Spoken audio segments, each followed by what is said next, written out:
Great. Hello, everyone. Welcome. Thank you so much for being here today for our webinar where we'll be talking about some innovative mobile services. My name is Lauryn Berner-Davis, and I am the Senior Research Manager at the National Healthcare for the Homeless Council. I use she, her pronouns, and I am based in Nashville, Tennessee. Just a couple of quick housekeeping things before we get started. This activity is funded by a cooperative agreement with the Health Resources and Services Administration through the American Rescue Plan, but is not necessarily endorsed by HRSA. Today's session is a webinar format. So throughout our time today, please put thoughts or questions in the chat. We'll have some time for Q&A at the end. If you'd like to take a moment to introduce yourself in the chat, please feel free to do so. Just make sure you're hitting everyone before you hit send. We are very excited about our presenters today. First up, we'll have Tony Zorbaugh, who's the Executive Director of the Source Ministries in Vero Beach, Florida. And then from Alameda County Healthcare for the Homeless Street Team, we have Phoebe Rossiter and Tony Carroll. I'm going to go ahead and hand it over to Tony Z to get us kicked off, and we'll start now. Hi, everybody. How's everybody doing today? Everybody's doing good? How many people do we have on the call? Right now we have about 12. We'll probably have some more joining us. Gotcha. Okay, let me see if I can, is my screen? Okay, here we go. So I had a video to show you guys, but unfortunately it looks like there's no sound to the video, or the sound is very, it comes through very limited. So I sent a link in the chat so that everybody has the video that they can see. I'm with an organization called The Source, which is a Christian outreach ministry here in South Florida that is geared to help individuals move out of homelessness. And in our organization, we have many creative programs, and one of those is our Dignity Bus. And the Dignity Bus, on the side of the bus, it says, "Away to the Village." Last year, we secured a vacation resort. We bought 18 units of affordable housing here in our community to help individuals come out of homelessness. So as individuals were working in many of our programs to earn dignified income, they had literally nowhere to sleep. And many of our organizations know that, fight with housing for people. So we tried to do an emergency shelter in our community, and it just wasn't going to work. We tried for about 14 to 15 months and realized that Idaho potatoes were not going to grow in Florida, and Florida oranges were not going to grow in Idaho. So we had to really look at our soil and look at what was really going to grow in our community. So we got creative, and we took a 45-foot motor coach and we turned it into the first mobile emergency shelter in the entire country. This has now blossomed into 2 buses in our community, where we provide 36 beds to individuals every single night in our community. And we have now been, we jumped into being the builders of these buses, and we are launching a bus in Rhode Island next week. So the governor of Rhode Island called us and said, we are interested in being able to help individuals where they're at in the community. So this is our Dignity Bus toolkit. And I'll go through the toolkit with you guys, so you guys can see a little bit about what we do. We know that sleep can change everything for individuals, right? We know that individuals in our community haven't died of food insecurity. We know that there's food all over the place. A lot of nonprofits want to feed people, but there's not a lot of people that want to really do the housing piece. So every single night in 2021, there was over 553,000 people experiencing homelessness in the United States. We know that that has increased since the pandemic. And we know that the facts are that sleep plays a vital role in good health and well-being, and getting enough quality sleep can help protect a person's mental, physical health, and ultimately their safety. So we know that sleep is one of the most critical things that you can give an individual. And this is just a message from me, the executive director, and our invitation to organizations across the country that are interested in launching one of these buses. Down at the bottom, you see some of our members. We don't call them clients at The Source, we call them members. They get a membership card and an ID card when they come to us. And the community, as you can see, individuals that are getting on the bus, they had to wear masks during the pandemic, during the height of the pandemic. And over 2 years that we've provided these sleeps for people, we've had over 13,000 sleeps with not one incident of COVID and one police phone call for any disruption, which goes to the myth that, people are very disruptive when they're in these type of settings. 2 weeks ago, we had our first incident on the bus where we had a 76-year-old woman pass away. She actually died on her bus. And we were very privileged to be able to help her transition back home. She didn't die in the woods. She didn't die alone. She died with her community. So this is our handshake. If you've seen the movie Grease that everybody knows, this is Suzanne Buckner, who played in Grease, Patty Simcox. She lives currently in Miami, and she's one of our supporters of this project. She came on board to endorse what we're doing. But this toolkit gives you a clear roadmap on best practices to fast track your project, recommendations to attract local partners, volunteers and donors, and an opportunity to benefit from our experience and help you succeed in launching these buses within your community. And then where we're coming from a place of 3 beliefs. If you see down on the left-hand side, we also have in the middle, you see myself, you see one of our builders, Kyle, on the right. And if you guys are basketball fans, that is one and only Magic Johnson. Magic Johnson is a huge supporter of us as well. Over on the right, we have a member who has been sleeping on our bus. He was sleeping in his car for years. He's now moved into a senior facility. And then on the bottom right, we have local law enforcement that partner with us as well, that do daily surveillance with us every single night. But our beliefs are based on 3 things: that an opportunity unfolds when people are treated with dignity. When it comes to dignity, society has different standards for those with resources versus those that lack them. And then delivering dignity, an extraordinary level of care to people moving through homelessness, and restoring dignity rekindles optimism and fuel a sense of opportunity. Anybody have any questions so far? Okay, we'll get on to it. So this is our 45-foot motor coach that we took. It's a standard Greyhound bus. This is what it looked like in the inside of the bus. It had 70 plus seats on the inside of the bus that usually just went up and down Interstate 95 from Miami to Jacksonville. We purchased a bus, and then we started the transformation of the sleeping pods in the inside of the bus. Here's our concept. This was our conceptual drawing when we came up with this concept. Our bus sleeps 20 individuals. We have storage containers underneath. We have personal lockers. We even have pet pods, believe it or not, where individuals can have their animals sleeping safely. We wanted 2 toilets, but we can only get 1 on our motor coach. And we have not 1 caretaker, but we have 2 that stay on the bus every single night. And this is what our bus turned out to be like, our first one. So this is our first 45-foot motor coach. It was wrapped with our Christian-based belief of Christ on the side of the bus. On the top of the bus, there's 3 air conditioners that have air conditioning and heat on the bus as well. And then, let me see if I can move this up a little. There we go.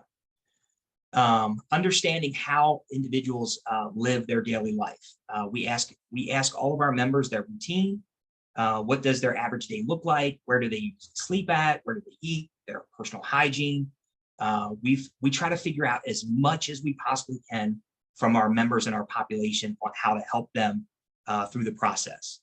Down on the left-hand side, there's a picture of a gentleman with a lady right there. That's we have a full-time licensed mental health counselor on site that our members get to see twice a week on Mondays and Fridays. Okay, come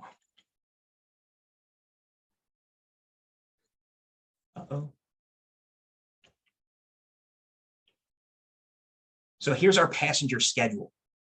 So At 5 p.m., our building is open, our dining room is open and is available for overnight guests to wait indoors until the bus sign-up sheet is available. At 9 p.m., the bus is open for individuals who have registered. We take reservations until we're sold out on those 36 beds. Those 36 beds are sold out literally by probably like 9 o'clock in the morning. People want a safe place to sleep. Blankets, pillows, and sheets are already provided on the bus for individuals. And at 11 p.m., the last person is allowed to enter the bus, as we have we have 4 different pickup locations within the community that people need to get to that we are traveling around. At 5:30 in the morning, it is now 6 o'clock in the morning, we wake people up. We start to remove their bedding. At 5:45, cleanup and disinfecting of the sleeping pods begin.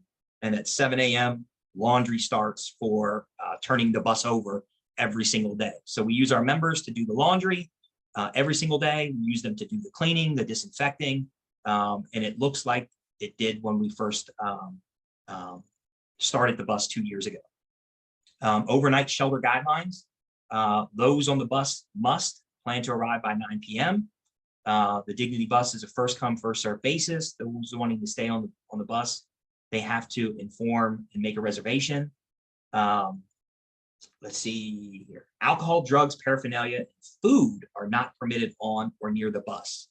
Safety is a huge thing for our individuals who are on the bus. Arriving intoxicated is strongly discouraged. However, it doesn't stop them from sleeping on the bus, right? We have many individuals who are intoxicated that just need to sleep it off, right? They're not a behavior issue. They just drink every single day. They drink like they're fish, right? So they just need that to function. So they really just need to sleep it off. The only way that you'll be asked to leave the bus is if you are a disruption or a safety issue for the other members that are on the bus. And the last one, there is a cost to stay on the bus, and that's $2 a night.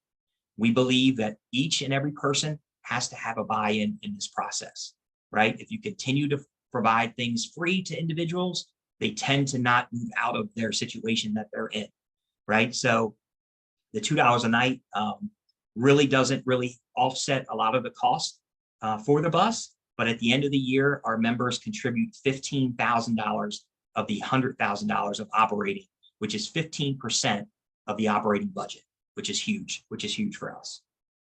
And then getting to know your community. So we have a lot of community support.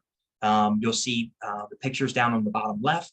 We have an organization that's donating blankets, a picture on the right, and then an organization that's donating pillows on a regular basis. So really just getting to know your community and who wants to help and how they want to help. Let's go. Identifying your financial needs, right? So when we put this together, we were helping communities to build their own buses. Now communities are saying, hey, we don't want to do the work. We want you to do it. So we go out and do it. So purchasing the bus, they average between 0 and 20,000. Obviously, if you can get one donated, that's even better. That keeps your cost even down even more. So to retrofit the bus with air conditioning units and 20 beds and security cameras and all of the things that you need is between, it's averaging about 100,000. So from nuts to bolts, for us to build it, deliver it to your doorsteps, it's $150,000. So when you start to look at placing people in hotel rooms and how much return on investment to your community would cost, $150,000, 20 sleeps for the entire year. It's over 7,000 plus sleeps in the community. The return on investment is, I believe, every 40 to 45 days, it pays for itself in the community. Now, obviously, there's things that, other organizations are trying to get away from. They're trying to use volunteers. If you know, in our organizations, using volunteers are hit or miss. Some will show up, some won't show up. So it can be difficult using volunteers on a regular basis. We run our buses 365 days a year. We don't just do it when it's cold outside. Don't do it when it's just inclement weather. We know people need to sleep every single night in our community. So that's what we provide, is an opportunity for them to sleep.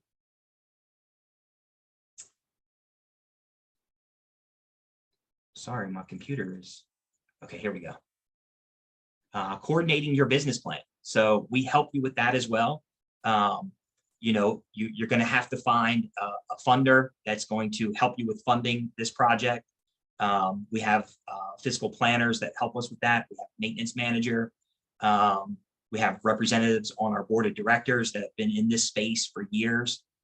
We have a development team and a grant writing team. Across the country, there's CDBG funding in your cities, community development block grant funding in your cities.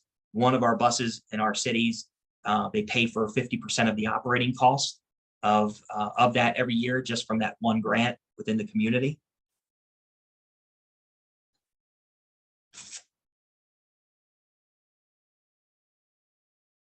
Come on now.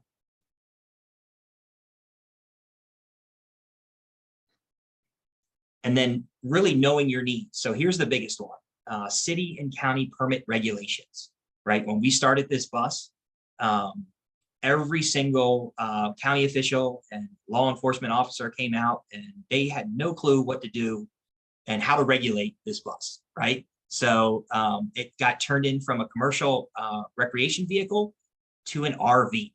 It's the biggest RV in almost like the country. It's like a tour bus, right? It's like a tour bus where, you know, people that are traveling around the country that have their band and musicians on tour, you don't know how many people are in a tour bus. Could be 10, could be 20.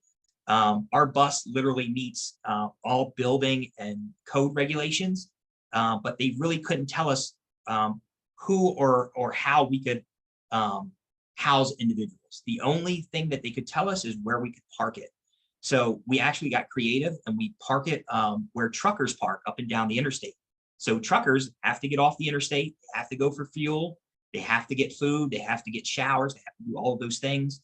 So where we're located, there's a local truck stop off the interstate, and our bus parks at that local truck stop on the interstate every single night for 10 hours a day. And they were so blessed to waive the fees for us because truckers have to pay to sleep overnight. It costs about $18 a night. So the actual truck stop actually was able to waive those fees for us.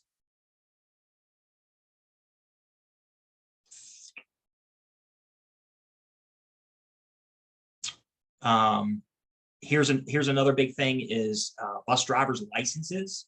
Because it got transferred into an RV, you don't need a commercial endorsement to drive the bus because it's a standard RV. Now, we do look for individuals who have CDLs. We do look for people that know how to drive commercial buses, but these are our 2 buses that are at our site. They get cleaned and washed every single day.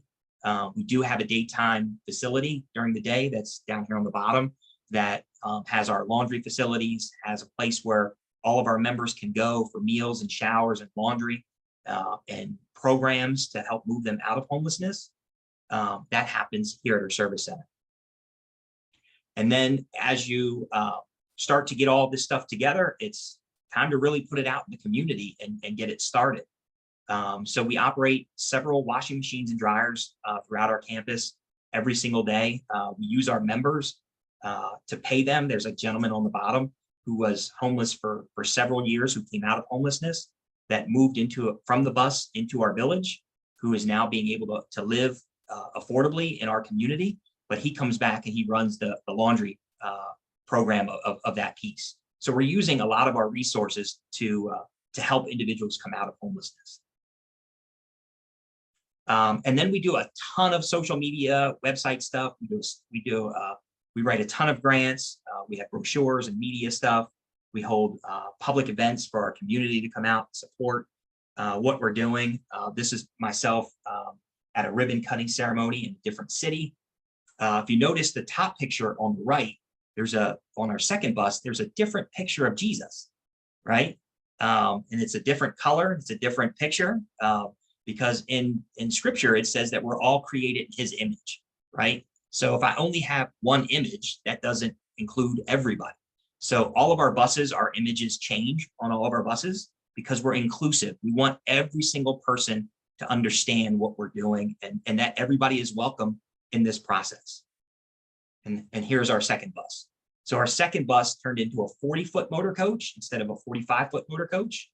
And again, on the side of the bus, it says Dignity Bus, a way to the village. We want to get people into permanency, into permanent housing. We all scream this across the country about affordable housing, that there's not enough affordable housing and there's not enough emergency housing. There's not enough beds anywhere in this country. So we wanted to be able to provide that affordably to people in our community. And then we finish it off by saying, this is dedicated to our former assistant director, Maureen Archer. Maureen was co-founder with me of this bus, this amazing program. And last year at the age of 39, she passed away of a stroke, 39 years old. So we dedicate a lot of our stuff to Maureen, and all of her stuff is all over the place. So if you want to learn a little bit more about us and what we do, there's a video that's in the chat. You click on the video. There's a national video that went all over the country. And if you're interested in wanting to get a bus in your community or interested in us helping you to launch that in your community, we can help you do that. So this has been one of the most rewarding pieces of my professional career, is being able to settle people. Because in the beginning of scripture, it says that God created man and he settled him in a garden so that he can cultivate and care, right? So we were doing our hardest to get them working and cultivating and caring, but we needed to settle people, right? And settling them is getting them permanency. It's getting them a home. It's getting them a place to live, and then getting them to cultivate and care. So settling people is what we're trying to do. It's what we're all about. And that's what we believe. So if anybody has any questions before I take off, I'm sorry I have to run really quick, but I'm taking off because we are a finalist for a $100,000 grant this afternoon, and we're presenting. We will find out if we get to expand our mental health program. So fingers crossed, we're hoping for some good news later today, and hopefully we'll be able to expand the source even more. So if anybody has any questions, I'd be glad to answer any questions. Thank you so much, Tony. Not seeing any in the chat right now, but folks, please feel free to keep putting your questions here. Tony's got to run, but I will make sure he gets any questions that come in. I appreciate you spending some time with us today. Thank you. Yeah, absolutely. Absolutely. And thank you guys, everybody, for everything that you do across the country and for helping people. You know, this is tireless work that we all do. And, you know, we're just trying to, nobody's getting, extremely wealthy off of what we're doing. This is not to benefit any of our families. We just all are here trying to help people. And that's all that we all want to do, is just try to help people and show them that they have possibilities and dreams and goals that we want to help them all attain. So I appreciate you guys. I got to drop off. And if you guys need me, you can have my email address, and I appreciate all of your support. So thank you guys for everything. Thank you. You're welcome. Tony mentioned some of the collaborations that they have, and unfortunately he wasn't able to go super into detail, but he did mention that they do have affordable housing that they work to transition folks into. They have employment programming and behavioral health services. So while the Dignity Bus is a mobile emergency shelter, it is also working towards addressing what people need, founded in some of the needs that they've addressed from the people that they're working with. So just wanted to highlight that, since I know he had to drop off. I'm really excited about our next presenters as well. So I am going to go ahead and hand it over to Phoebe and Tony from Alameda County. Good afternoon, everybody. And before we move forward, I just want to say what a fantastic program and a great presentation. I wish we'd have gone first, but in any case, really fantastic. So I saw a few folks wanting to bring it to their programs, and I would love to collaborate and figure out how we can get it across the country. In any case, good afternoon from us to everyone, and welcome to our presentation, which is Innovating Mobile Services in a COVID-Aware World. Thank you for joining us this afternoon, and thank you to the National Healthcare for the Homeless Council, and Lauryn in particular. Thank you for all the help in getting us ready for today's presentation. My name is Tony Carroll. I use he, him pronouns, and I'm the community health worker on our street health team. And my name is Phoebe, and I use she, her pronouns, and I am the nurse on the Alameda County for the Healthcare for Homeless Street Team. Next slide. Great. And I'm going to start out with reading this definition. The definition of street health has been finalized by the Street Medicine Institute as the provision of healthcare directly to those living and sleeping on the streets, the unsheltered or rough sleeper homeless, through mobile services such as walking teams, medical vans, and outdoor clinics. Next slide. The learning objectives are on the slides, and we probably won't be reading too much from the slides. So today we'll be sharing our experience over the last 2 years and working from a Sprinter van mobile clinic. Some of the considerations we'll touch upon are considerations such as the setting and the environment you'll be working in, the population you intend to serve, meaning urban, suburban, rough sleepers and outliers, as well as staffing, the roles we play and the services we provide to meet the needs of those we serve. Next slide, please. So acronyms. For all of us, please be mindful to define the acronyms you use in your own work and workplace. Not everyone understands, me especially. So thank you, Phoebe, for allowing me to include this on our presentation.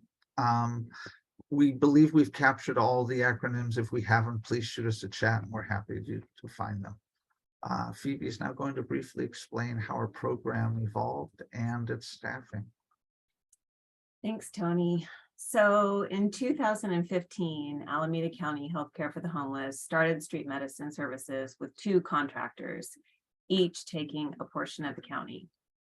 In 2017, Alameda County Healthcare for the Homeless launched the street health psychiatry team serving Oakland, which is where we're based out of. This team consisted of an RN care manager, a community health worker, an intensive case manager, and a psychiatrist. They were technically a backpack team with a small car, and they quickly realized they needed to expand. So in 2019, the point in time data, the count of the people experiencing homelessness, was utilized in dividing and mapping out the county into 14 zones created to cover all of Alameda County, with each zone having approximately 500 unsheltered individuals. We expanded and redesigned our program into multiple teams with defined geographic areas and a roughly equal portion of total homeless population of the county. To make this expansion possible, we contracted with other community clinics who were also tasked with the staffing of their respective medical van. Some of these clinics that we worked with and still work with are Lifelong Medical, Tiburcio Vasquez, Bay Area Community Health, and Roots. Alameda County Healthcare for the Homeless provided each street medicine team with $100,000 to purchase a Sprinter van and build it out into a medical mobile unit. At this time, each team also added a primary care provider. Alameda County is very large and geographically diverse, from urban areas with dense, large homeless encampments to very rural areas and their outliers, such as along the train tracks. While Alameda County Healthcare for the Homeless is indeed an FQHC, it actually does not have a medical clinic to call its own. So we partnered with Lifelong Medical and the Trust Clinic in order to utilize one of their doctors for our team. Also, to give some perspective, Tony and I joined Alameda County Healthcare for the Homeless in October of 2020, and in February of 21, the van was up and running. And now for something completely different. So the impact of the pandemic, as Phoebe pointed out, our tenure with Healthcare for the Homeless and the Street Health Team began a few months into the pandemic already. The impact to our services, how we conducted our outreach and such was transforming. In any case, what we found is I just offer a few examples of the benefits we found given the impact of the pandemic working from a Sprinter van, is since we weren't able to meet with our patients at our offices, the van served as our mobile office, by opening doors and windows and having the side door ajar and the back door ajar of the van. We were able to provide some privacy, thereby minimizing the interruptions we experience when we're out in the open as a traditional backpack team. We were able to stock greater amounts of engagement tools and necessities such as water, snacks, beanies, socks, tents, and sleeping bags or blankets as they became available in order to hand out. And this allowed us more time in the field, greater opportunity to meet the needs of more folks, and without having, necessarily to return to restock each day, which was great. Next slide, please. So the Sprinter van model, as you can see here, it's a 2018 Ford. That's the outside of the van. It's wrapped with colorful decals. It's very visible, very noticeable. And then the inside of the van, that's with the back door open, so you can see right through it. It's, metal looking, sterile looking, kind of like an exam room in a clinic. You open the drawers and they've got cotton balls and Band-Aids in them. And we love the van for many reasons. It's versatile, it's easy to drive, which is great. And it provides privacy, such as like an exam room, as I mentioned, which really offers a patient, any person, the opportunity to relax and feel safe and hopefully open up. It does often make it easier to do procedures inside than on the street. It's not always necessary. You can do a lot on the street, but it can sometimes make it easier. A couple takeaways for recommendations is to make sure that your van is tall enough. Our van's not quite tall enough. There are some other models that are taller. We recommend that. And also to make sure you have lots of lighting. We have issues with that. And then also to make sure you have a third seat. We have a third seat to transport folks, and we highly recommend that. Next slide. All right. So, this photo is much of what we work amidst in our encampments. It's in an urban area. Folks are pitching tents on sidewalks. And so besides the obvious mentioned on the slide, some possible considerations you might have would be the size of the van you use. It doesn't necessarily have to be this large Sprinter. Considerations: how large is the population you'll be serving? What are the supplies you'll be distributing? Smaller items like we do, such as water, snacks, gear, meaning beanies, socks, condoms, Narcan. Or are you going to be distributing bulkier items such as sleeping bags, blankets, tents, and clothing?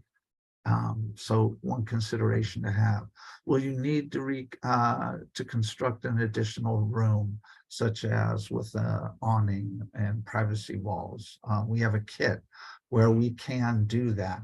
But if that's the purpose of what you'll be doing, you need the extra exam room or privacy of such, you're going to have to allow time to set it up, break it down. You're going to need room on your van to store this as you move from encampment to encampment, site to site. So just something to consider. Given the setting we work in, for our needs and our setting, our van works great. Our roads are wide, our shelters, shelters are only allowed here in Oakland on one side of the street, and there's ample parking under the overpasses. So our van is small enough that we can park within the encampment itself. And when we pull over, avoiding some of the trash or the personal belongings people have stacked outside their tents, which can encroach, pile up and encroach, fill up the sidewalk, sometimes even the curb. And we can do so with double parking over nearby without blocking roadways and through traffic, which is really helpful. Phoebe's now going to share information about our staffing and the roles. And next slide, please. Okay, so with the outreach schedule, mainly the key is to be consistent. Things get in the way. The previous presenter mentioned that they're out there 365 days a year. Unfortunately, we can't say the same, but we can say that we're out there at, the north end of our zone every Monday. And even when we don't make that Monday, we'll be there the following Monday. So making sure that, you're going to your larger encampments once a week, usually smaller encampments, maybe every other week or monthly even. And just being as consistent as possible so folks know kind of when you're going to come. We have several great members on our team. We have the outreach worker who basically is responsible and kind of sometimes the first person people see, or often breaks the ice, engages folks, signs them up for services, makes a lot of referrals, and can often, do a basic needs assessment and gather up really quickly if they need to go see a medical provider or if they just want to focus on housing. The role of the nurse is, as the team lead, is basically to do nurse triage and assessment, to really hold the panel, do all the panel management, understand the acuity of the folks that we're working with, and to monitor and create the schedule. The role of the primary care provider, this can be a medical doctor or an NP, is to really be there to do, prescriptions, see patients, do all that kind of thing, and just do that, or they can be more programmatic or administrative depending on your program. The role of a psychiatrist could be go out there with you in outreach and see patients, or they could be like a consultant. The role of the intensive case manager or a social worker is to really handle the patients that need more hands-on, higher level of care, more time consuming. The RN and the health worker are out there daily. The bulk of their work is to be out in the field. And so every day the RN and the outreach worker are out in some capacity usually. And then the provider that we have is out 1.5 days during the week. The psychiatrist used to come out with us once a week, no longer does. And so she mainly consults with us.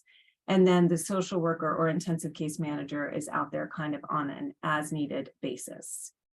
And just regarding outreach, just a little something I want to kind of share is that we work really hard to build up a schedule to see our patients, to follow up on all of their medical needs with our providers. So I might schedule a lot of patients in one shift and then, 10 patients, and then we see 2 folks, a lot of no-shows. And so I just encourage everyone to be really flexible and open and have a robust outreach schedule as well. So maybe not a lot of an agenda, but to show up at the encampment with your provider and, walk around, open the door of your van. And a lot of people are really eager to see a provider. You didn't even know why. So it's really lovely. All right, next slide, please. So engagement strategies. I think everyone who serves a role on the outreach team is a point of outreach. The community health workers oftentimes are the lead on that, but when there's too many folks to be seen by one person and nobody's lining up, we all serve in that role. But I want to talk about the van itself as an engagement tool. Patients see the van in many ways. Some see it as a distribution center for basic needs, and that's it. We've got people who come to the van for 1.5 years and don't engage with our services because all they want is a beanie every time they see us, or water so that they can, and multiple bottles of water so they can sell it later. We run into all sorts of things out there, but that's fine. Eventually people are going to, we're going to cross paths when they're in a time of need and we happen to be present. So we just keep showing up, as Phoebe mentioned. Some see us as an oasis of quiet and safety from the chaos of the encampment. I can't tell you the number of folks that have come on, whether it's an excuse to get on board or they really need our services. And because they feel so safe with us on the van, they literally fall asleep within seconds of sitting down. They're exhausted, yes, but it's an indicator of how they feel on board. And that goes a long way if they do stay awake in terms of engaging, finding out what their needs are, really discussing what's actually happening in the moment.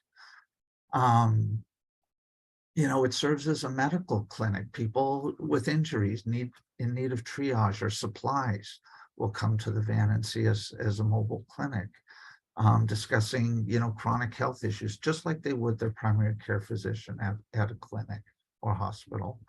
And, it's a friendly and open setting to discuss the current challenges and concerns without prying eyes and ears. Phoebe, I think Yeah, another really innovative way to provide engagement using the van is through point of care testing. So many people in street health are very familiar with what those are.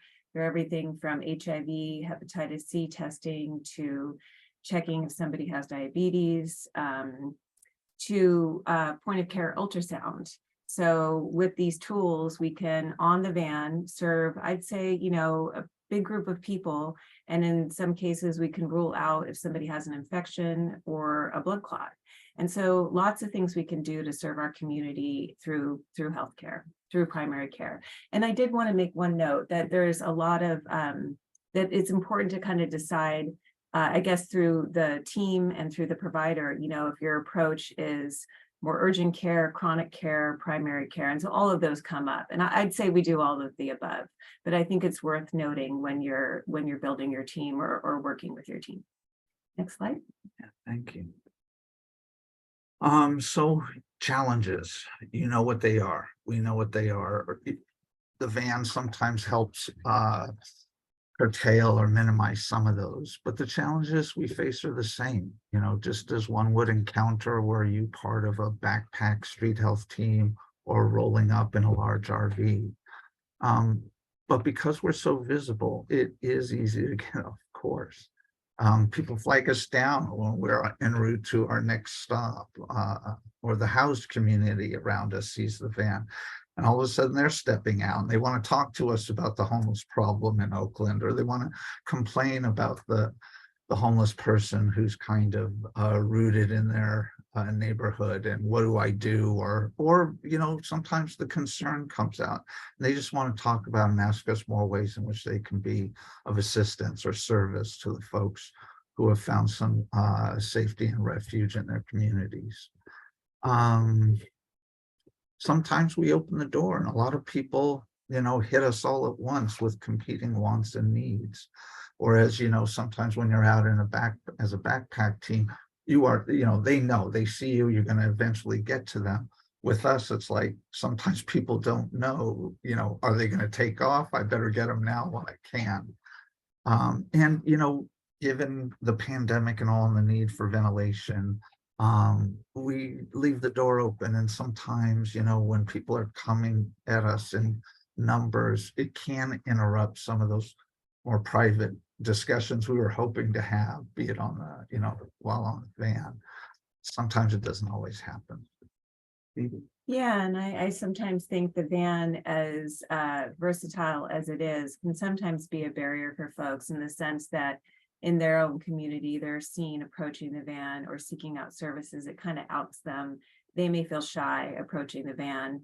And so also the power dynamics can change. Like if one were to imagine, if you're on the street with a backpack and you're going out into the encampments walking, you're really on somebody's same level versus a van. It might shift, we might seem a bit more authoritative. And so that can change things. And also some people do feel claustrophobic on the van, but we, like Tony mentioned, we can open it up and everything, which is nice. Thank you, Phoebe. So in conclusion, we were asked, what are you most proud of and what do you wish you had known when you started? I think for me, and again, within the confines of this pandemic we find ourselves in and working through, was early on, we were able to provide services and basic needs when the need was great and the resources had dwindled. We were one of the first folks out there. Others were out there as well. I don't mean to say we were the only ones. But because of the van, we were able, like I had mentioned earlier, to meet the scarcity of the need that was out there. I mean, the scarcity of the supplies for the need that was out there. And we were able to, rapidly mobilize and pivot from our basic services to, the rollout of the COVID testing and information and the rollout of the vaccines when they came out. So those were two big takeaways for me. Yeah, and I think I'm most proud of is the community engagement. We were able to set up a lot of vaccine stations and a lot of the point of care testing using gift cards as incentives most often. And that really drew people out that normally don't come out to our van. And in providing vaccines or any kind of testing in that moment, allowed us maybe a couple months down the road to see these folks again and to remind them that, hey, I'm the one that gave you that vaccine and I'd love to talk to you more about anything your health. And it really it allowed us to involve the community and engage with the community more. So I'm proud of that. So yeah, so what do you wish you had known when you started? So what I personally wish I had known when I started is I didn't know that all the players at the table where the big picture decisions are made, such as funding and what funding to go after, which does impact the work we do. So I just implore those of you who are in charge of chasing funding and determining how those dollars are spent, bring your street health teams to the table, please. And with that, I guess we're ready for questions. Thank you. And thank you. Thank you both. We did get a couple of questions in the chat. So first off, Donna says, great program. And then asked if you could talk a little bit more about the types of medical services you provide, things like sick visits or chronic diseases, medication, immunization. Yeah, great question. So that's kind of what I was touching on earlier. I think a lot of it depends on the provider you're working with, but our program allows for a lot of opportunity. We do carry medications and we carry a lot of antibiotics. We carry basic pain relievers like Tylenol and ibuprofen. We carry medications to help with symptom management, especially with the and any kind of induction into Suboxone. The doctor will write a prescription for Suboxone, which we don't carry on our van, but somebody has to go to a pharmacy to pick it up. But we do give medications to alleviate the symptoms that might come with withdrawals. And then we have a few others. We administer injections for treatment for STIs. And so the medication right now is such that we rely heavily on the provider to be there while we hand out or administer that. But we're in the final stages of securing standing orders. So I would be able to provide medications now, which is so exciting, for a very clear clinical presentation of urinary tract infection or something like that, or a simple case of a skin infection. So that's exciting. So we do have medication on the van, and we provide a lot of wound care. We do some urgent care, but again, I think that's the scope of the provider practice. And then we also offer a lot of linkages. So the main goal is to get to the primary care clinic. As we mentioned before, we work really closely with a trust clinic, but they can go wherever their clinic is, wherever they want to go. So we might really have to start out with getting somebody insurance, or as we say, document ready, just to get to the next steps. But I'd say that's more along the lines of chronic management. But for sure, if somebody has something like hypertension, heart failure, diabetes, liver disease, what have you, we would totally go over med reconciliation, make sure they're taking their meds, help them get their medication. I do a lot of that. and follow up on symptom management and getting them inside.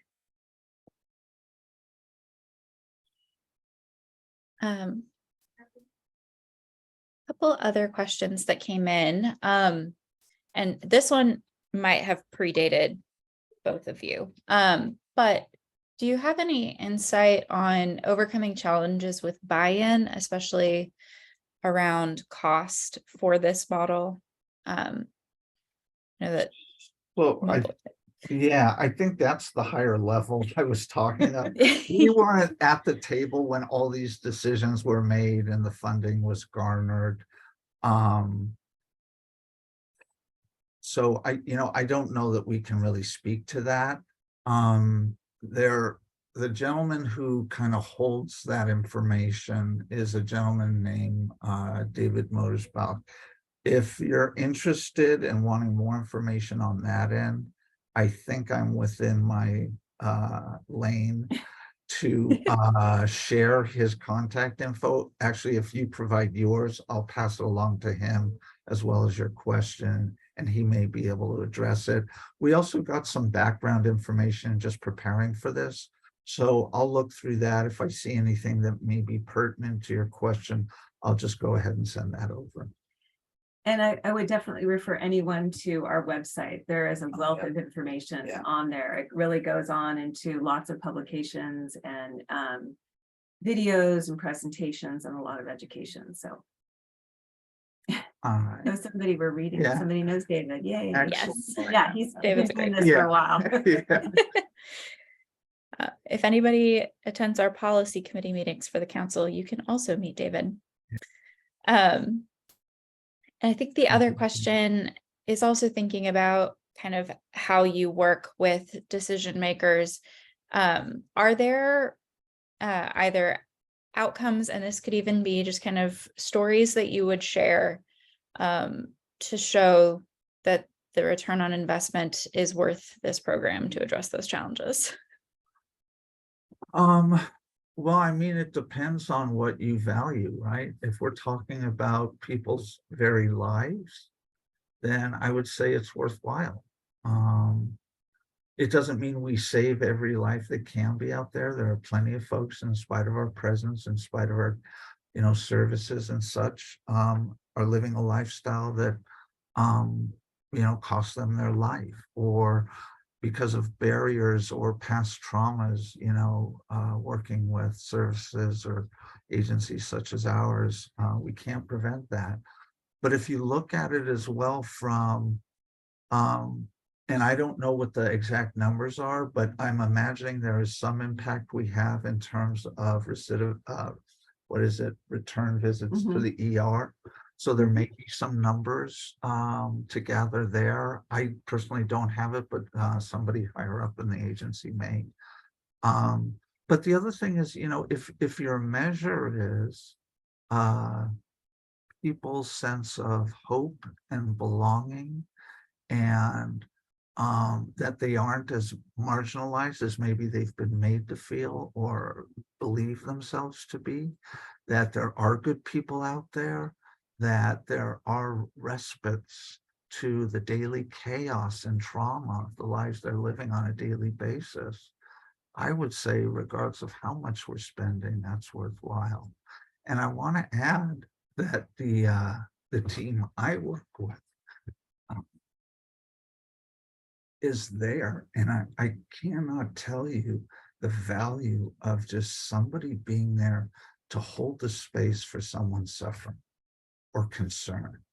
And that everyone on the team I work with, Phoebe, the doctor, the psychiatrist, and Jade, so much of our work is listening and holding a space and giving folks a sense of belonging and hope. And to me, that is well worth the money that is spent. So my frothy emotional appeal. I love it. I think those are the only questions that came in. So I'm going to go ahead and launch our evaluation poll while we wrap up. If folks on the call could just answer these 3 short questions, it would be very helpful.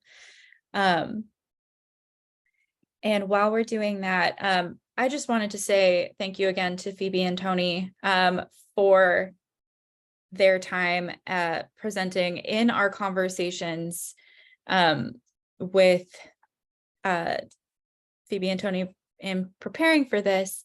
I just over and over was reminded of the importance of building relationships and being there and being in the community, and the value that they hold in this. And I just wanted to emphasize that, as well as this particular model being just such a beautiful mesh between that street medicine kind of traditional model and the traditional RV sized mobile unit. So thank you both again for sharing the work that you're doing. Thank you. As we're wrapping up, if you are unaware or maybe considering, we would love to see you in Baltimore for the Council's National Conference. It is coming up quick. It's next month.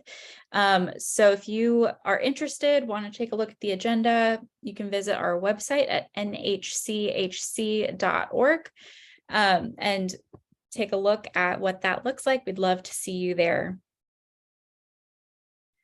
And please keep in touch. We'd love to see you at more council events, virtual and in person, joining committees. So thank you all for joining us today. We really appreciate you taking the time to be here with us, and hope that you have a wonderful rest of your Wednesday. Thank you, everybody. Take care. Thanks, Lauryn. Thank you. You bet. Bye-bye.